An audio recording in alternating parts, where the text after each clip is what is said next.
Idea వస్తుంది. ఇప్పుడే మిత్రులు లక్ష్మీనాయుడు గారు మిగిలిన మాట్లాడినప్పుడు చెప్పారు,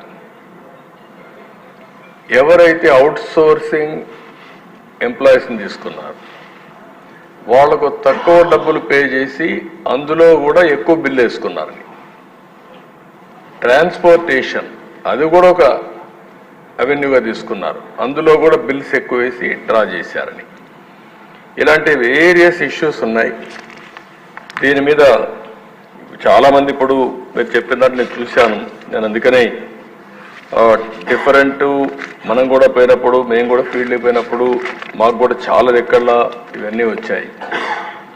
అల్టిమేట్గా డిజిటల్ ట్రాన్సాక్షన్స్ 0.63%, 99,000 కోట్ల రూపాయల్లో 0.63 అంటే మొత్తం కూడా క్యాష్లోనే చేశారు.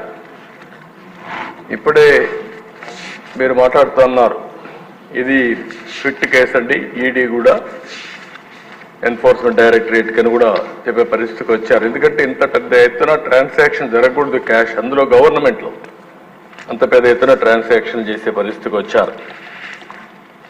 ఇప్పుడే రఘురామకృష్ణ గారు మాట్లాడినప్పుడు ఒక రోజులో 2 రోజుల్లో పంపించేశారు ఇంప్యూరిటీస్.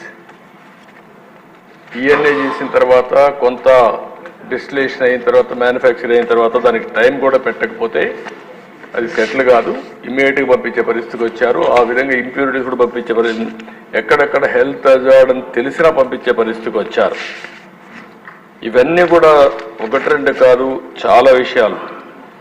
దీంతో ఏమైంది, రేట్లు విపరీతంగా పెరిగాయి. తక్కువ రేటుకు ఏది వస్తుందని చూస్తే గంజాయి వచ్చింది, ఇంకా గంజాయికి అలవాటు అయిపోయారు.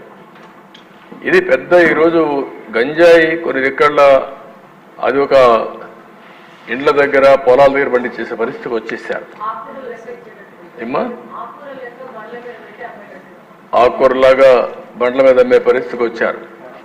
అంటే ఇది ఒక పెద్ద భయంకరమైన సిచ్యువేషన్. ఇప్పుడు ఏంటి, మొన్న మనం చూస్తున్నాం, గంజాయి తాగిన వాడు అటాక్లు మొదలుపెట్టారు. మోటార్ బైకుల్లో వెళ్ళిపోయేసి ఎవరన్నా మాట్లాడితే వాడిని కొట్టేస్తున్నారు అంతే. ఇంకా మాట్లాడే పరిస్థితి కూడా లేకుండా చేసే, ఎవడొస్తాడు, ఎవడు తాగాడు, ఎవడున్నాడు అని కూడా లేకుండా పోయే పరిస్థితి వచ్చింది. ఒక క్యాబినెట్ సబ్ కమిటీ కూడా వేసాం. మన వెనుకొండలో జరిగింది కూడా అదే జరిగిందని మన మిత్రులందరూ చెప్పే పరిస్థితి వచ్చారు. 1-2 కాదు అధ్యక్ష. ఇప్పుడు ఏమైందంటే ఇదంతా కూడా అన్మేనేజబుల్ అయిపోయింది, ఇర్రిపేరబుల్ అయింది, అన్మేనేజబుల్ అయింది. మన మర్యాద చెప్పే వినే పరిస్థితులు లేరు. కడాన బరి తెగించి మీరు చూస్తే ఆర్డీఓ ఆఫీసు కూడా తగలబెట్టేసే పరిస్థితికి వస్తే నేను హెలికాప్టర్ ఇచ్చి పంపించే పరిస్థితికి వచ్చాను. ఇక్కడే దేశ జంగారెడ్డిగూడెంలో ఆ రోజు ఇల్సిట్గా సారాగాంచి ఇవన్నీ చేస్తే 21 మంది చనిపోయారు. పార్టీ పరంగా పోయి ఆ రోజు మనం డబ్బులు కూడా పే చేసే పరిస్థితికి వచ్చాం.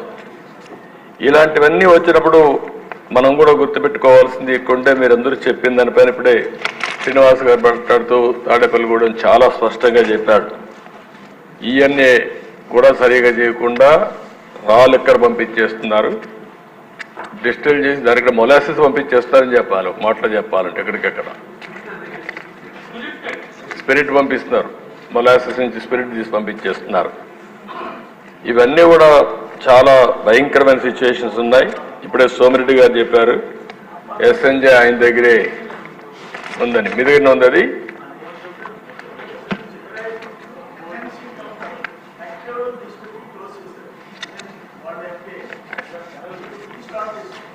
మళ్ళీ ఆయన వచ్చి స్టార్ట్ చేశాడు, మంచి బేరం.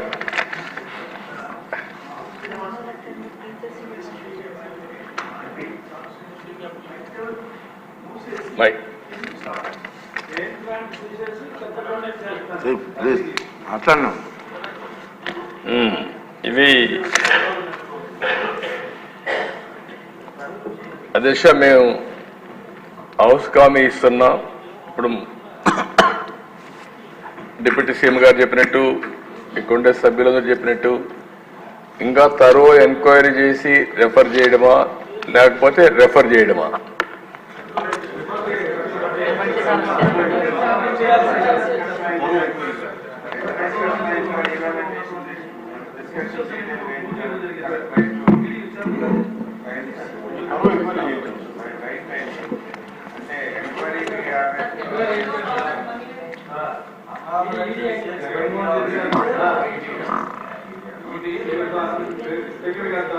జగన్మోహన్ రెడ్డి గారు చేసిన అన్నింటిలోనూ ఇంతకన్నా ఫిట్ కేసు హైయెస్ట్ ప్రయారిటీ ఇవ్వాల్సింది ఇస్తారు. ఎందుకంటే కొన్ని లక్షల మంది ఎఫెక్ట్ అయ్యారు. సొంత బ్రాండ్స్ చందాలైన బ్రాండ్స్ మెచ్యూర్ అవ్వకుండా స్పిరిట్ సప్లై చేస్తే పబ్లిక్ నుంచి వాళ్ళు సమాధానం కూడా చెప్పుకోలేదు sir. This the fit case for doing anything. Enforcement directorate sir అంటే cash transactions enforcement directorate, black money cash transaction, అదే సిబిసిఐడి చేసి ఈడీ రావాలి, లేకపోతే సిబిఐకి ఇచ్చి ఈడీ రావాలి.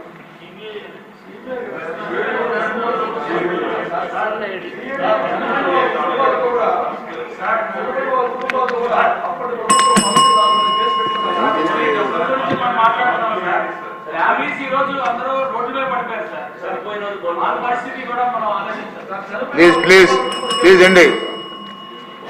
ఇది సభ్యుల ఆవేదన అర్థమైంది.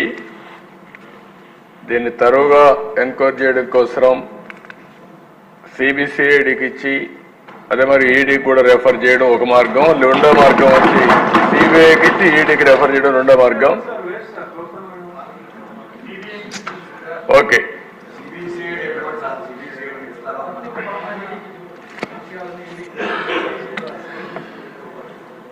ఓకే. దెన్ ఇవన్నీ చూసిన తర్వాత నాకు అనిపించడం ఏంటంటే ఈ తరువు ఎంక్వైరీ జరగాల్సిన అవసరం ఉంది. ఎందుకంటే ఎంత జరిగింది ఫ్రాడ్ అనేది కూడా మనం ఇంకొంచెం తరువుగా పోతే తప్ప ఇది సాధ్యం కాదు. ఈఎన్ఏ దగ్గర నుంచి, ఆల్కహాల్ సప్లైస్ అయిన దగ్గర నుంచి, డిస్టిలరీ దగ్గర నుంచి ఎంత వచ్చింది, ఎంత ఆఫ్లో పోయింది, ఇవన్నీ కూడా తరువుగా చేయాల్సిన అవసరం ఉంది. అందుకనే